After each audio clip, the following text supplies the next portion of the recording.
Hello बच्चों, कैसे हैं आप सब। मेरे यूट्यूब चैनल मनोज नोटबुक में आपका स्वागत है। बच्चों, आज हम प्रश्नावली 3.3 करेंगे और इससे पहले वाले वीडियो में हम प्रश्नावली 3.1 और प्रश्नावली 3.2 पूरा अच्छा से हल कर दिए हैं। आप प्लेलिस्ट में जाकर वहां से उसको भी देख लीजिएगा। तो चलिए हम लोग पहला प्रश्न को हल करते हैं। प्रश्न है, अभाज्य गुणनखंडन विधि द्वारा निम्नलिखित में से प्रत्येक संख्या का घनमूल ज्ञात करना है। ठीक है, सबसे पहले हम लोग घनमूल के बारे में थोड़ा सा जान लेते हैं।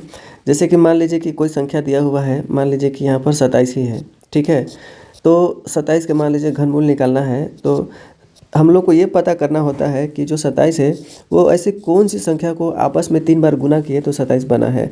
तो हम लोग जानते हैं कि 27 का जो घनमूल होता है वो होता है 3, यानी कि 3 को आपस में अगर 3 बार गुना करेंगे ना तो वो 27 बन जाएगा। जैसे कि 3 गुना 3 गुना 3। ठीक है, यहाँ पर गुना कर लीजिए, 3 3 9 हो गया और फिर 9 3 के 27 हो गया। ठीक है ना, तो इस प्रकार से यहाँ 3 इसका क्या कहलाएगा, इसका घनमूल कहलाएगा। 27 का 3 घनमूल कहलाएगा। उसी प्रकार से हमको क्या करना है कि यहाँ जो भी प्रश्न दिया हुआ है, जैसे कि 125 दिया हुआ है, तो हम लोग को पता करना है कि 125 है ना, वो कौन सी संख्या ऐसा है जिसको 3 बार आपस में गुना करने से 125 हमारा बनता है, तो वही हमारा घनमूल कहलाएगा। तो इसके लिए यहाँ 125 का अभाज्य गुणनखंड करना होगा। तो अभाज्य गुणनखंड 125 का हम लोग कर लेते हैं। सबसे पहले 125 लिख लेते हैं और इसका अभाज्य गुणनखंड करते हैं। तो यहाँ लास्ट में क्या है, इकाई अंक 5 है, तो 5 से यह भाग लग जाएगा। 5 दूना के 10 हो गया, फिर यहाँ 2 बचा और ये 5 यानी 25, यानी 5 25 हो गया। फिर 5 से करते हैं, क्योंकि 25 का पहाड़ा में 5 आता है, अरे 5 का पहाड़ा में 25 आता है, तो 5 25 5 बार में, और फिर 5 एकम 5 हो गया। ये इसका अभाज्य गुणनखंड हो गया।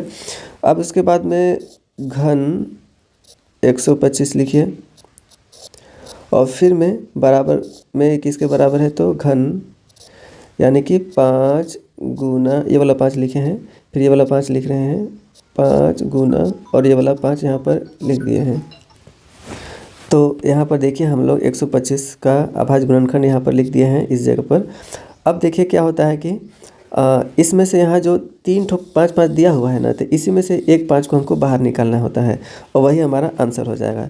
तो 5 गुना 5 गुना 5 दिया हुआ है, तो एक 5 हम यहाँ बाहर निकाल लिए और यही हमारा क्या हो गया, घनमूल हो गया। किसका, तो 125 का, यानी 5 को 3 बार आपस में गुना किए थे, 125 हो गया। ठीक है, चलिए अब दूसरा हम लोग सवाल देखते हैं, ये वाला। तो चलिए सबसे पहले दूसरा प्रश्न उतार लेते हैं। इसके बाद में अभाज्य गुणनखंड करने के लिए इसको लिख लेते हैं। अब देखिए यहाँ पर ये 2 से हो जाएगा क्योंकि सम संख्या है, तो 2 एकम 2 हुआ, 2 तिहाई 6 हो गया। फिर यहाँ पर आपका 1 बचा। ठीक है, तो 2 7 14 हो गया और फिर 2 दूना के 4 हो गया। फिर 0 0 को उतार लीजिए, फिर आप यहाँ पर 2 से कीजिए क्योंकि फिर सम संख्या हो गया। तो 2 छक 12 हो गया, यहाँ पर 1 बचाओ 7, यानी 2 8 16 हो गया। फिर यहाँ 1 बचा, फिर 2 छक 12 हो गया, फिर 0 0 को इसको आप उसे उतार लीजिए। फिर यहाँ पर आप 2 से कीजिए, 2 तिहाई 6 हो गया, 2 चौका 8 हो गया, फिर 2 तिहाई 6 हो गया, फिर 3 ठो 0 इसको उतार लीजिए। फिर 2 से हो सकता है, 17 दूना 34 हो गया और यहाँ देखिए 30 है, तो 15 दूना के 30 हो गया। फिर 2 ठो 0 आप उतार लीजिए। फिर 2 से होगा, 2 8 16 हो गया। फिर यहाँ 1 बचा और फिर 1 11 हो गया, यानी कि 2 5 10 हो गया। तो फिर 1 बचा और 5 हो गया, 2 से 14 हो गया। फिर यहाँ 1 बचा, फिर 0 बचा, यहाँ 10 हो गया, तो 2 5 10 हो गया। फिर यहाँ 0 का 0 उतार लीजिए। फिर 2 से कीजिए, 2 चौका 8 हो गया, 2 दूना के 4 हो गया। तो यहाँ 1 और 7 बचा, यानी कि 2 8 16 हो गया। फिर 1 और 5 बचा, यानी 2 7 14 हो गया। फिर 1 और 0 बचा, यानी 2 5 10 हो गया, 10 बचा था। फिर आप इसको 5 से अब इसको कर सकते हैं क्योंकि लास्ट में क्या है, 5 है इकाई अंक। तो 5 8 40 होता है। फिर यहाँ 2 बचा और 8 बचा, यानी 5 25 हो गया, 25 26 27 28। 3 बचा, 7 बचा, यानी 37, यानी 5 7 35 हो गया। फिर यहाँ 2 बचा और फिर 5 बचा, यानी 5 25 हो गया। फिर आप इसको 5 से कीजिए क्योंकि इकाई अंक 5 है, तो 5 एकम 5 हो गया और 3 बचा और 5, यानी 5 7 35 हो गया। फिर 7 है, तो 5 एकम 5 हो गया। फिर यहाँ 2 बचा, 5 बचा, यानी 25 बचा, यानी 5 25 हो गया। फिर आप इसको कीजिए 5 से, 5 तिहाई 15 हो गया। फिर 16 17, यहाँ 2 बचा, 1 बचा 21, यानी 5 चौका 20 हो गया। फिर यहाँ पर 1 बचा और 5 बचा, 5 तिहाई 15, इतना हो गया। फिर आप इसको 7 से कीजिए, 7 से हो जाएगा। 7 चौ 28 हो गया, 7 चौ 28 हो गया। यहाँ पर देखिएगा ना 3 4, 3 को 7 से किए तो 7 चौ 28 हुआ, 14 में से 8 गया तो 6 बचा। फिर इधर से ऊपर तो हाँ 7 9 63 हो गया, 7 9 63।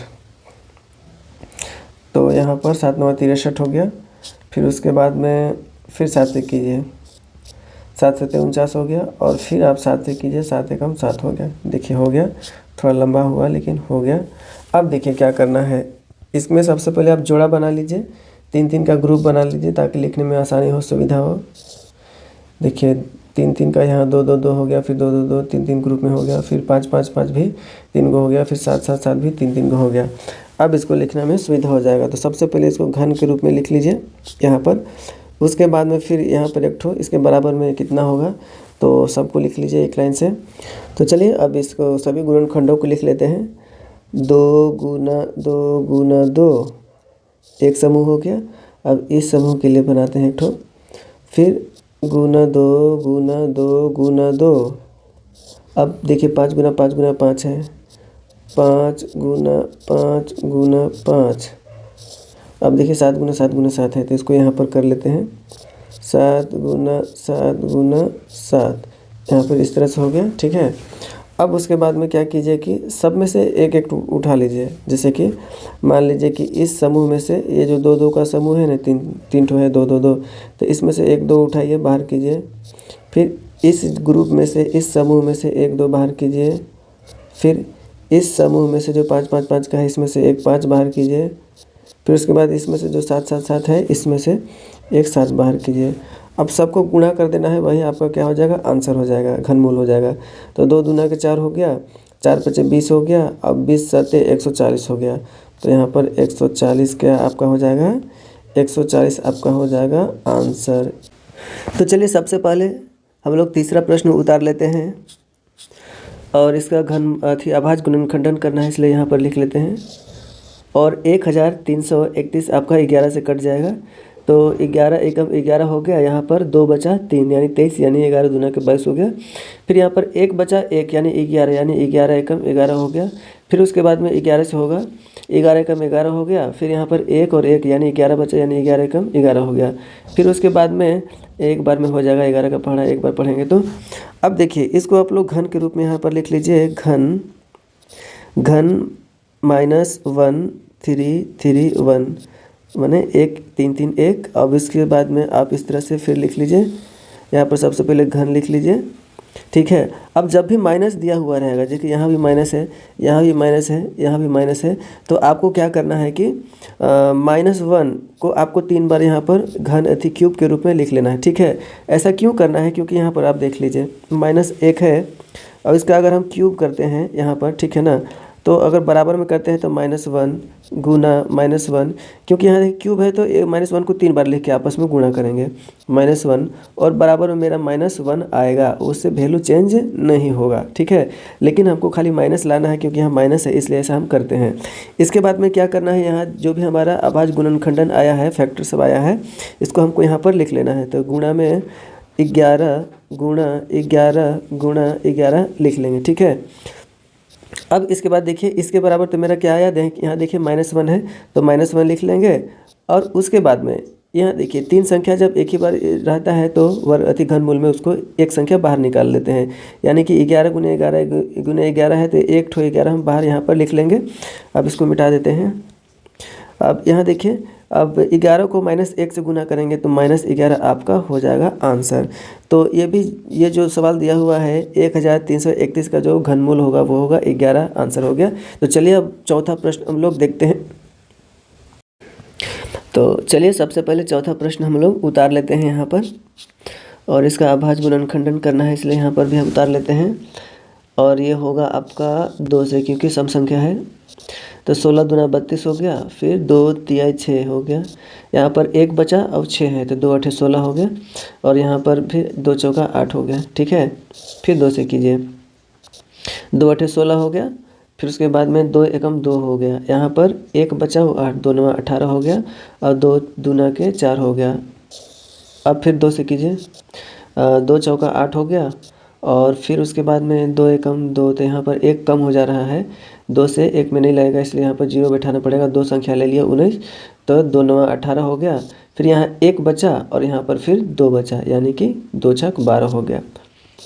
फिर 2 से कीजिए, 20 दूना के 40 हो गया। और फिर 2 चौका 8 हो गया। फिर यहाँ पर 1 बचा, फिर 6 यानी 16 हो गया, यानी 2 8 16 हो गया, 20 48 हो गया। फिर 2 से कीजिए, 2 दहा 20 हो गया आपका, और 24 दूना के 48 होता है।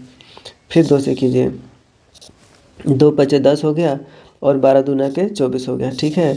अब फिर 2 से कीजिए, 2 दूना के 4 हो गया, यहाँ 1 बचा, यहाँ 1 बचा, यानी 2 पचे 10 हो गया। फिर यहाँ 1 बचा, 2 बचा, यानी 2 छक 12 हो गया। फिर आप इसको 2 से कीजिए, 2 दूना के 2 एकम 2 हो गया। फिर 28 दूना के 56 होता है, यहाँ पर डायरेक्ट लिख सकते हैं आप। फिर 2 से कीजिए, 2 छक 12 हो गया, और 2 चौका 8 हो गया, अभी 64 हो गया। तो 32 दूना 64 होता है, तो 2 से फिर यहाँ पर डायरेक्ट 32 लिख दीजिए। फिर उसके बाद में फिर 2 से कीजिए, तो 16 दूना 32 होता है, डायरेक्ट लिख दे रहे हैं। फिर 2 से 8 दूना 16 होता है, तो फिर डायरेक्ट लिख देते हैं। फिर 2 से 2 चौका 8 होता है। फिर 2 से 2 दूना 4 होता है, और फिर 2 से लास्ट में 2 एकम 2 होता है, ठीक है। अब इसको थोड़ा सा ग्रीन से मिला लेते हैं 3 3, ताकि लिखने में सुविधा हो। 3 3 हो गया, 3 3 का ग्रुप में बांटना होता है घनमूल निकालते समय, इसलिए 3 3 का ग्रुप में बांट रहे हैं ताकि लिखने में सुविधा हो। हाँ, इसके बाद यहाँ पर इसको इस तरह से लिख लीजिए, घन माइनस 32 76 8 लिख लीजिए। उसके बाद में इसको भी यहाँ पर लिख लीजिए घन के रूप में।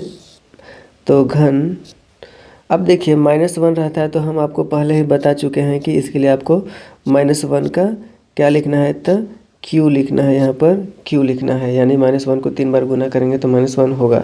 इसके बाद में जो भी अभाज्य गुणनखंड आपका आया है उसको आपको लिखना है, यानी कि 2 गुना 2 गुना 2 एक ठो हो गया। फिर 2 गुना 2 गुना 2 दो ठो हो गया, ठीक है। फिर यहाँ पर 2 गुना 2 गुना 2, ठीक है, 3 ठो हो गया। फिर 2 गुना 2 गुना 2, ठीक है, हो गया। कितना गिन लेते हैं, 1 ठो है, 2 ठो है, 3 ठो है, और 4 ठो है, और 5 ठो है। तो 1 2 हो गया, 3 4, एक और लिखना है, 2 गुना 2 गुना 2। इसको आप ध्यान से गिन लीजिएगा, नहीं तो कम बेशी हो जाएगा, ठीक है। इसके बाद में यहाँ पर बराबर में क्या लिखेगा, अब यहाँ पर देख लीजिए, क्योंकि हम -1 का अगर क्यूब करेंगे, मतलब 3 बार -1 लिखेंगे तो -1 ही होगा, इसलिए इसके जगह हम -1 लिख लेते हैं, ठीक है। अब गुणा का चिन्ह देते हैं, इस समूह में से 1 2 बाहर करके यहाँ लिखते हैं, ठीक है। फिर गुणा, इस समूह में से 1 2 बाहर करके यहाँ लिखते हैं। फिर गुणा, इस समूह में से 1 2 यहाँ बाहर करके लिखते हैं। फिर इस समूह में से 1 2 बाहर करके यहाँ लिखते हैं। फिर इस समूह में से 1 2 बाहर करके यहाँ लिखते हैं। 1 2 3 4 5 होगा टोटल। इसके बाद में हमको क्या करना है, सबको गुणा करके लिख देना है, जैसे कि 2 दूना के 4 हो गया, 4 दूना के 8 हो गया, 8 दूना के 16 हो गया, और 16 दूना के 32 हो गया। अब 32 को -1 से गुना करेंगे तो 32 रहेगा, लेकिन वो माइनस में हो जाएगा। तो इसका आंसर आपका हो जाएगा, क्योंकि इसको मिटा लेते हैं, इसका आंसर आपका हो जाएगा -32। यही आपका आंसर हो जाएगा। तो चलिए अगला क्वेश्चन हम लोग देखते हैं। तो अगला प्रश्न है, 5वां है। इसको पहले हम लोग यहाँ पर उतार लेते हैं, और प्रश्न को फिर यहाँ घनमूल अभाज्य गुणनखंडन करना है, इसलिए यहाँ पर लिख लेते हैं और यहाँ करते हैं। देखिए लास्ट में 5 है, तो हम लोग 5 से इसको करेंगे, तो 5 छक्का 30 हो गया। फिर यहाँ पर 3 और 7 यानी कि 37, यानी 5 7 35 होता है, 5 7 35 होता है, ठीक है, लिख लिए। अब 35 36 37, यहाँ 2 बचा, 5 बचा, यानी 50 25 हो गया, 500 और 675 हो गया। फिर 5 से कीजिए, क्योंकि लास्ट में इकाई अंक 5 है, तो 5 एकम 5 हो गया। फिर 1 बचा और 7 यानी 17, यानी 5 तिहाई 15 हो गया, 5 तिहाई 15। फिर 18 17 7 आधी 5 6 7 यानी 2 50 25 हो गया, 135। फिर 5 से कीजिए, क्योंकि इकाई अंक 5 आपका है। 5 दूना के 10 हो गया, फिर 3 और 5 5 7 35 हो गया। फिर उसके बाद में 27 है, तो 3 से कीजिए आप, 3 9 27 होता है, ठीक है। फिर उसके बाद में आप 3 से कीजिए, 3 3 के 9 होता है। फिर 3 से कीजिए, यहाँ पर 3 अच्छा से लिख लेते हैं। फिर 3 से कीजिए, 3 एकम 3 हो गया, ठीक है। इस तरह से इसका अभाज्य गुणनखंडन हो गया। इसका यहाँ देखिए 5 गुना 5 गुना 5 है, फिर 3 गुना 3 गुना 3 है, या फिर 2 समूह में बट गया हो गया है। इसको आप यहाँ पर घन के रूप में लिख लीजिए, घन, इसको घन के रूप में लिख लेते हैं, घन हो गया। फिर 3375, ठीक है। अब इसको भी यहाँ पर लिख लीजिए घन, यहाँ पर घन लिख लीजिए। फिर इसके गुणनखंडों को लिख लीजिए। एक चीज़ और, जब भी माइनस में दिया हुआ रहता है तो माइनस में जब भी दिया हुआ रहता है तो हम पिछले वाले सवाल में बताए हैं कि आपको क्या करना है, -1 यहाँ पर लिख कर इसका क्यूब पहले करना है सबसे पहले, ठीक है। क्योंकि -1 का जब क्यूब अगर करिएगा तो क्या होगा, -1 गुना -1 गुना -1। और घनमूल में क्या करते हैं, 3 बार कोई संख्या को गुणा करते हैं तो क्या होता है, अगर इसको -1 गुना -1 करेंगे तो -1 ही आपका आंसर होगा। तो इसलिए हम लोग ऐसा करते हैं, ठीक है।